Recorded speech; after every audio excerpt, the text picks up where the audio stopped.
Ladies and gentlemen, unfortunately, it's that time again. This was supposed to be a Smackdown review, but there was some breaking news that there were going to be releases.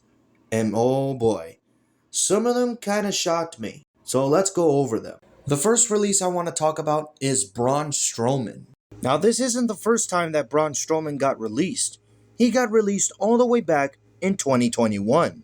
And about a year later, Braun Strowman made his return to WWE as he got rehired by Triple H. Now, in Braun Strowman's second run, he actually did pretty well. He was in a feud with guys like Omos, Bronson Reed, Jacob Fatu, and they were all great. Did he win championship gold in his second run? Unfortunately, he did not.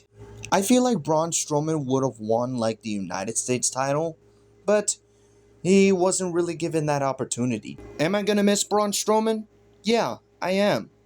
Braun Strowman was actually a great part of WWE television. From his first run to his second run, they were quite enjoyable. But are you guys going to miss Braun Strowman? Let me know in the comments below. The next release I want to talk about is Dakota Kai. Man, Dakota Kai really never got a chance. Did she win championship gold? Yes, she actually did. She actually won the Women's Tag Team Champions along with Io Sky back in 2022.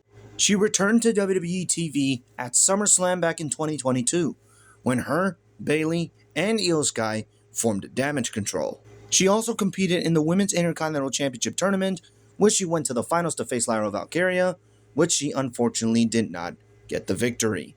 Now, there were unfortunate times where Dakota Kai actually got injured a couple of times. WWE could have extended Dakota Kai's contract because of the injury time, but they decided to release her. I actually thought WWE was actually going to give Dakota Kai a chance, but due to budget cuts, it's not going to happen. Am I going to miss Dakota Kai? Sure, I will miss her. I wish her the best of luck in wherever she goes. The next release, or releases, are Katana Chance and Kaden Carter. And I am going to say this right now.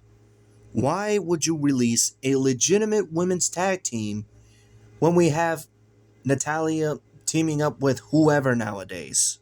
I'm surprised WWE didn't split them up. And if they did, they probably would have went nowhere anyway. Correct me if I'm wrong. I believe the last time we saw them was in that freaking tournament to, to face Mid Morgan and Raquel Rodriguez at WrestleMania for the women's tag team titles. And after that, nowhere to be found. This really sucks for both of them because they were here for, 7 years or so? They were in NXT about 3/4 of their career. And in the final quarter, they were on the main roster. The good thing about their run is that they actually won tag team gold in NXT and the main roster. But it sucks that it has to come to this. The next release I want to talk about is Cora Jade. Cora Jade spent her entire WWE career down in NXT. She was never called up to the main roster.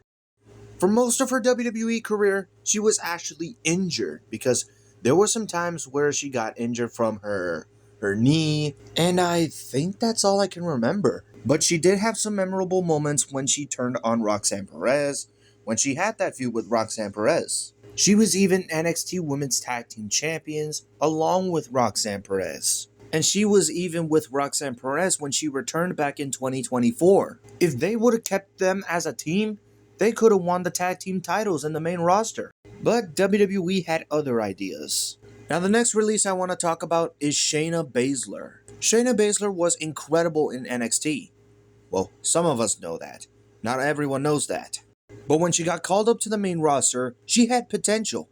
She had the potential to become the next big star in WWE. But unfortunately, she did not win any women's titles. Singles titles, that is. She actually did win the women's tag team titles, along with Nia Jax. And Ronda Rousey, too. And after that, she was in a group called Pure Fusion Collective. And look how that turned out. Triple H knew that Pure Fusion Collective wasn't going to get over with the crowd, because the crowd didn't care. And Shayna Baszler, the last time we saw her, was the same thing that we saw last time with Kaden Carter and Katana Chance. Now, the next release I want to talk about is, who is this guy? Oh yeah, Javier Bernal. There is nothing I can remember about this guy. So we're just moving on. The next release I want to talk about is Eddie Thorpe. Now I'm actually glad he got released because I never liked him at all. Whether he was a babyface or a heel, I never liked him. They pushed him to be in the NXT title picture as he was feuding with Trick Williams and Obafemi. And thank goodness he didn't win like an NXT title or an NXT North American title. Because, come on, what are you going to do with him? Just look at him. He doesn't look like an NXT champion to me. The next release, or releases, are actually a full group known as Galas. Joe Coffey, Mark Coffey, and Wolfgang. Now, I don't even remember the last time they were on NXT, but they did make a name for themselves in NXT UK, winning the NXT UK Tag Team titles. And I believe, if I remember correctly, some of them, maybe one of them, won the NXT UK Heritage Cup, which I don't know why they are still using it.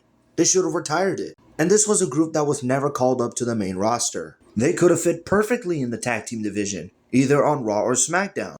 Now the next release I want to talk about is Riley Osborne from NXT. Now I remember seeing his matches. He is actually really good. I believe the last time I saw Riley Osborne on NXT was... what was it? Oh yeah, when Ridge Holland killed Chase University. And after that unfortunate moment, he was never seen again. And he was actually a great addition to Chase University too. We're getting close to the end here, guys, as the next release I want to talk about is Jakara Jackson. Now, last Tuesday night on NXT, Noam Dar reunited with Lash Legend, Jakara Jackson, and Ora Mensa. But Lash Legend ended up telling Noam Dar, "Things have changed when you were gone, and I think it's time for us to go to our separate ways." They should have never split up Metaphor because, my goodness, that was a great team. And Jakara Jackson, she was actually not bad. She was in the tag team with Lash Legend and they actually did some really good stuff. They were having a little run on the main roster. They even competed in Saudi Arabia. There were many times where I actually wanted them to be women's tag team champions. And I kind of had a feeling that they were going to get called up to the main roster. But stuff like this happens, man.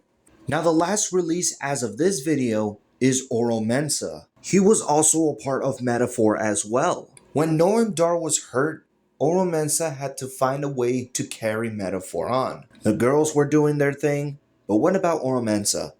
He did his own thing. There was a time where he competed in TNA and actually wrestled there for a while. But once he got back to NXT, they did nothing with him. Or maybe they did do something with him. I actually don't remember. But yeah, that really does suck for Metaphor because maybe that segment from Tuesday is a foreshadowing to both of their releases of Jakara Jackson and Oro Mensa. But no one knows. This sucks for all the wrestlers who got released. And as of this video, I don't know if there's going to be more. So I will keep you up to date if there is more releases. But like I said earlier, this was supposed to be a Smackdown review. But then the releases came in. And I'm kind of glad that I didn't review Smackdown because it was actually quite boring.